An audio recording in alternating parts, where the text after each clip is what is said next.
Well, good afternoon and welcome to Seattle's Eastside Real Estate Podcast. I am Dan Edwards, the managing broker of the Eastside Real Estate team.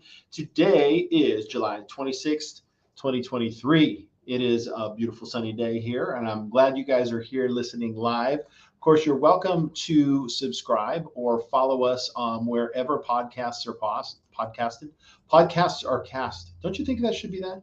I think it should be podcasts are casted. Yes, anywhere podcasts can be listened to and subscribed. And you're also going to find us on YouTube, Facebook Live right now. We got that cool little intro. Let's look at that intro one more time because you might not have seen the whole thing, but here it goes.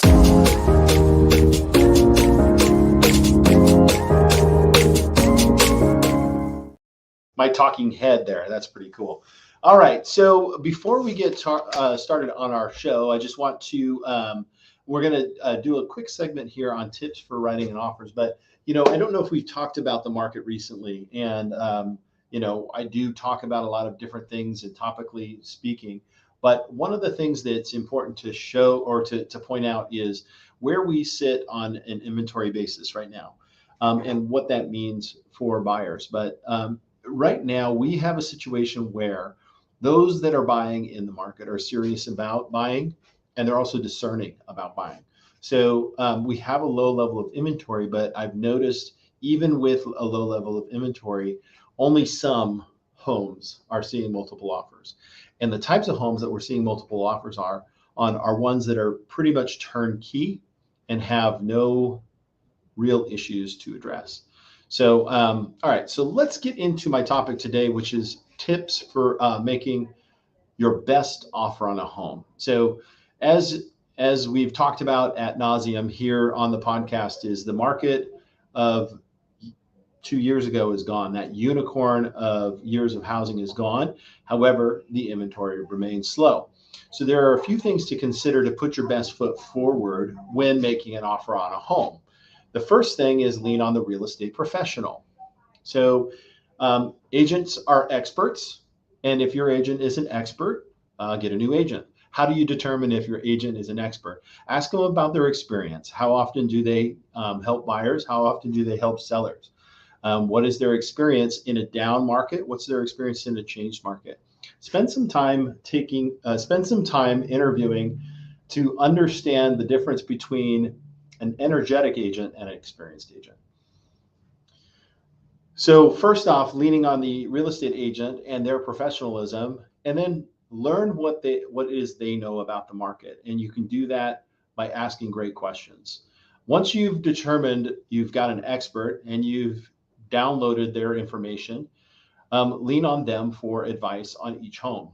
But before you actually really get serious about buying a home or going out and looking for homes, you need to get pre-approved. Now, we've always talked about that, but getting pre-approved is more than just getting pre-qualified. It's actually verifying the information that you know and see how it matches with the current rates and current programs that are available to you. Finally, making a fair offer. Now, this is probably where I'm going to spend most of my time on this Real Talk segment, because it is true there are a lot of people out there that want a deal in real estate right now. What's the difference between shopping for a home and looking for a deal versus looking for a win-win situation? So I prefer to work with folks that are motivated about getting a strong, aggressive offer in, but also that are reasonable and understanding that if they were in the seller's shoes, that they would be feeling that they also won after that negotiations.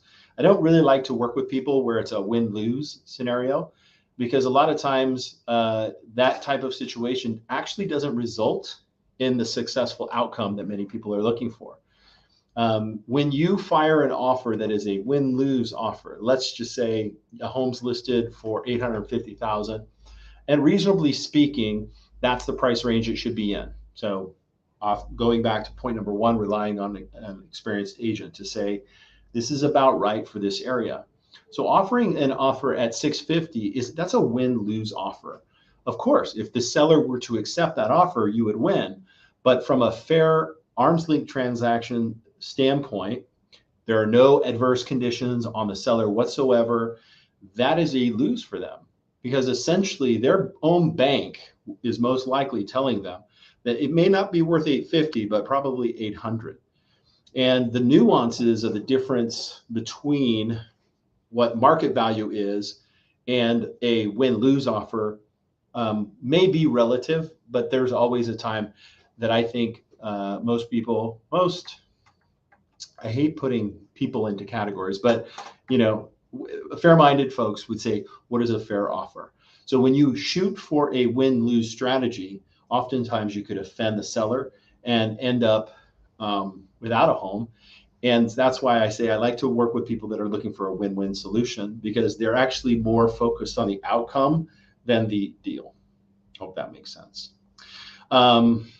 Lastly, trust your agent's experience. So reference to point number one throughout negotiations. So if you've done your homework on number one, when you get to number four, asking the right questions and saying to the agent, what do you suggest a good strategy for getting this home is? And lean into their recommendations as they find themselves in situations where they have to present low offers to sellers, where they have to justify higher offers to their buyers. So trust your agent's expertise. That's why it's super important to take some time picking out the right agent for you. So fortunately, today's market is a little different. However, these principles, as far as trusting an expert and leaning into their negotiation skills, making sure you're pre-approved and you know how much money you can spend, approaching the negotiations in a win-win, those tips and techniques for formulating the best offer will last throughout whatever kind of market you find yourself. So bottom line, if you're buying a home this summer, let's connect. And perhaps I could persuade you on how expert I am and can help you through that process. Thanks for watching. After this short commercial break, we're going to be welcoming our good friend Tucker Maxwell from Guild Mortgage. So come back after this short commercial break. The pest stops here. Green City Pest Control is your full-service pest solution for all your pest control needs. With an owner with 32 years experience, a board-certified entomologist, and rodent specialist, we do it all. Bats to rats, crawl space, or attic. Call us and we will resolve your problem. 425-413-9700.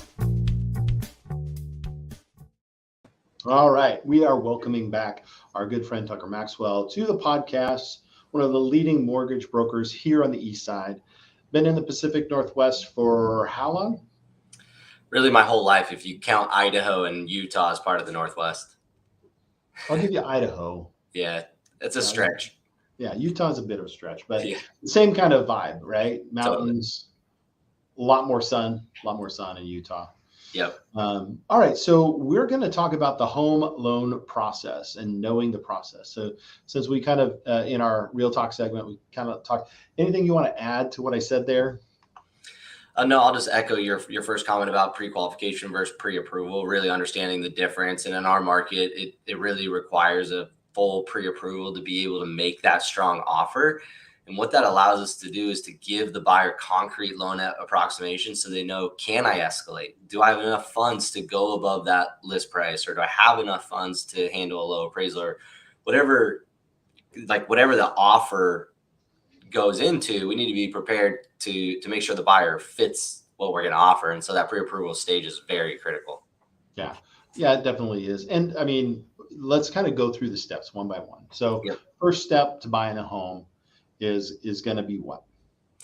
It should always start with the pre-approval process. So typically it starts by them calling you, hey, Dan, we're ready to buy this house. I found this great home on the East Side. We want to go tour it.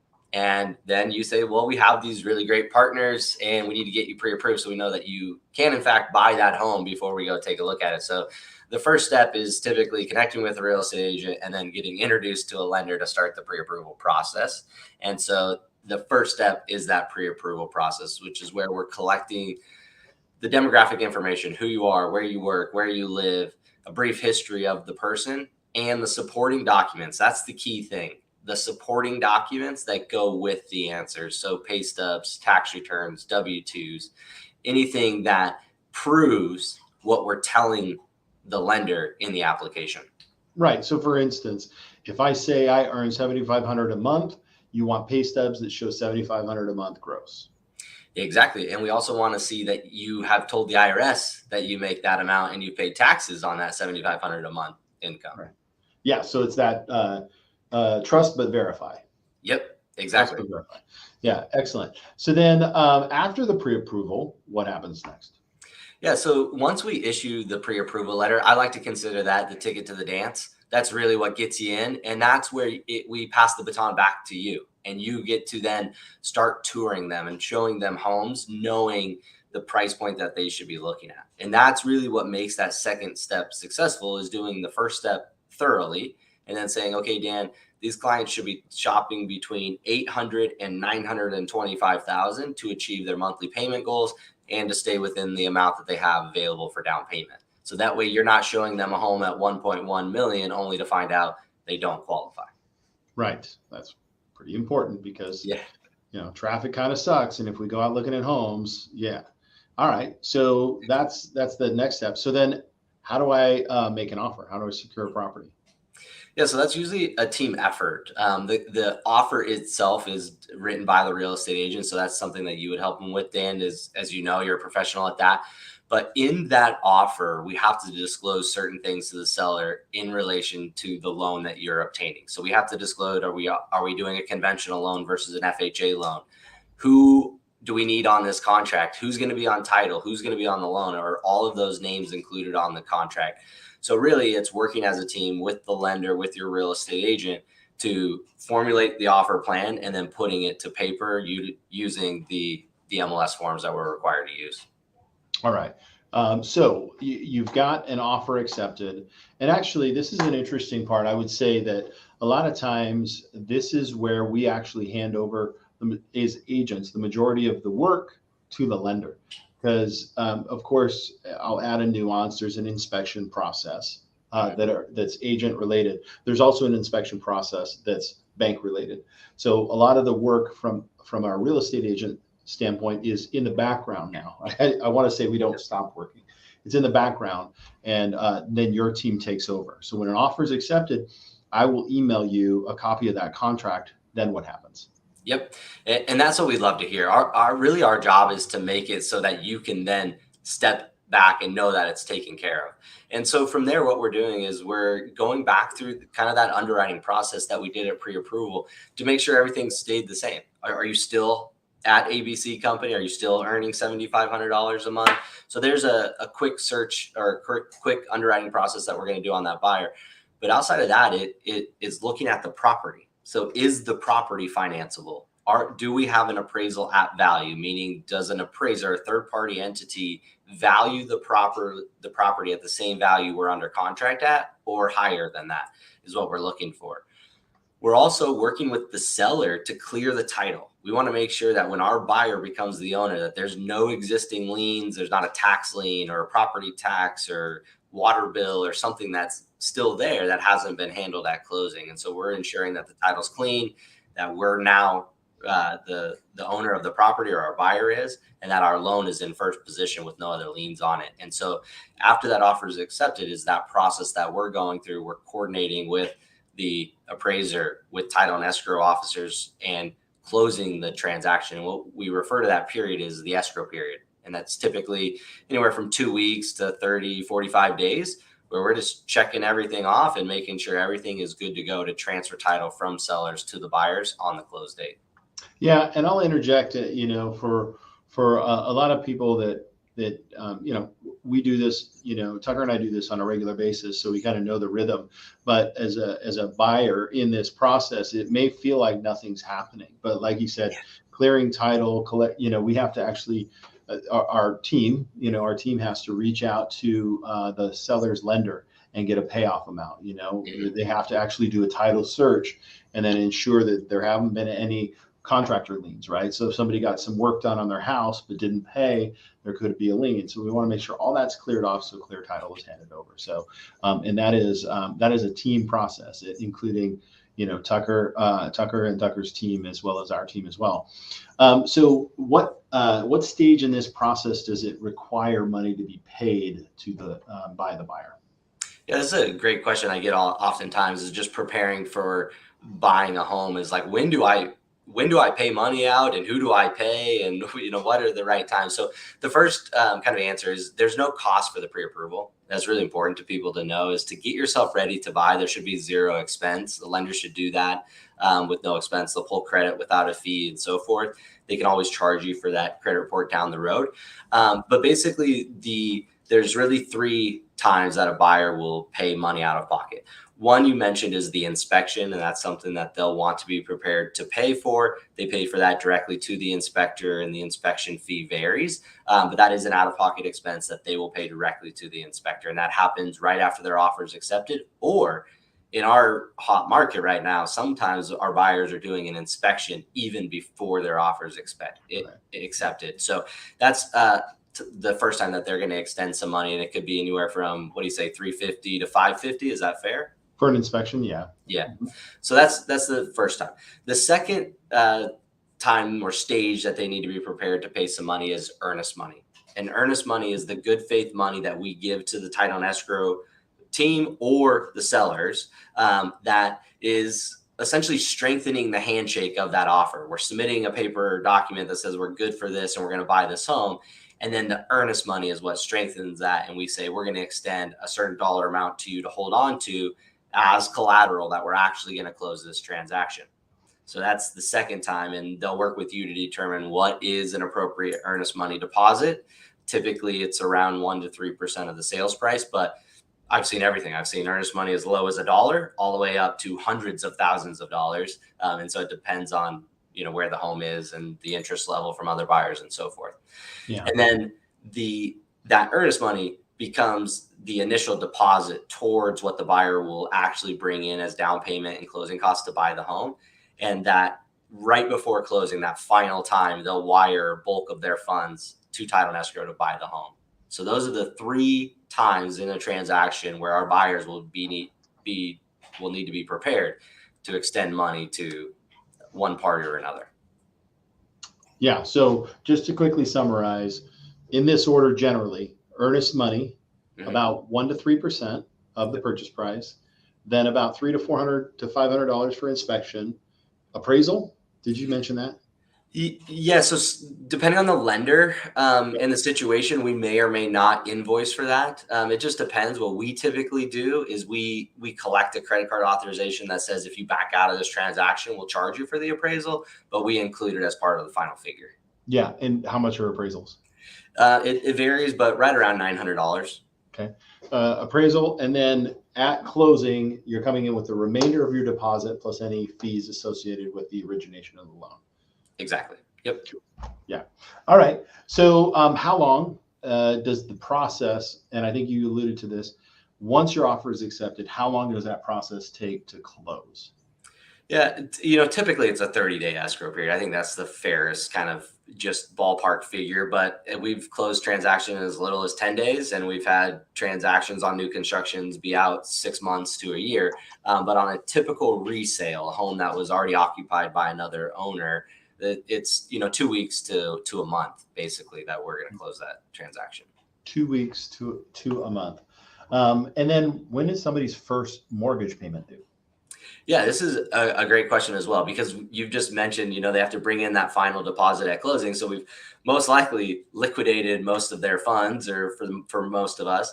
But really it's going to be the first of the month following 30 days. So if we close today on July 26th, their first payment would be due September 1st.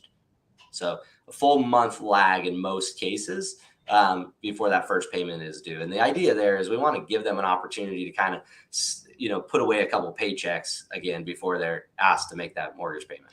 Yeah. And if you were to time it and close, let's say August 3rd, then you're going not until, is it September?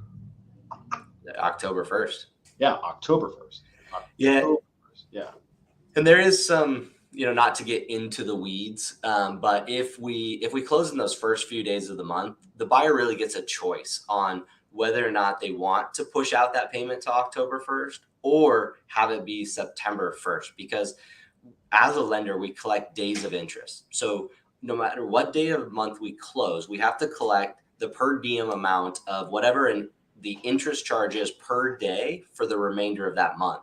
And so if we close on August 3rd, we have to collect from the 3rd to the 31st of days of interest, which could be a big number, right? It could be thousands of dollars. So at closing, in that, right? yeah, So you're exactly. technically still paying it. Yep, exactly. So we can ask the buyer, do you want to bring in all of that interest and have your payment be October 1st? Or do you want to just bring in 1 day of interest, but now your payment is on September 1st? Right. So and I would say probably most people would want to keep it that way. Yeah, it just depends on the situation, is the payment, a stretch for them, or is cash to close tight? It just really depends on the buyer, but most of them do the interest credit and just make the payment on September 1st. Awesome. Yep. Cool. So that's the process. Pre-approved, secure property, get the offer accepted, get your appraisal ordered. Your bulk of the money's coming at down payment at closing, which is when you're going to sign all the documents to secure everything. And then the first payment is about 30 days later, depending on how you set it up. So awesome. I love that. Hopefully people will have this video available to them to kind of look through the loan process. And if you have any questions about the loan process, you can reach Tucker by calling him at 425-757-9202. He's very responsive. I think you've got one of our clients right now pre-approved. That was about a day and a half that it took you. And I wouldn't have him on the show if he wasn't a solid, upstanding guy who knows what he's doing. So thank you, Tucker, for all your input. I appreciate that. Before we go, we are looking for local businesses that want to share their services to the people that are moving and working and living on the East Side. This last weekend was even bigger than I expected. I forgot Taylor Swift was in town. Neither one of us mentioned that going on. We were more about the Capitol Hill block party, and I heard the Bite of Seattle was also last week. Exactly, and the Mariners were in town. It was quite the weekend. It was quite the weekend. If you were in town and you did not enjoy Seattle, there's something wrong with you. Or like me, I was on the east side of the mountains rafting down a river, having a good time. So Dan, I was with you. I was also on the east side of the mountains. All right. Well, thanks for watching the show.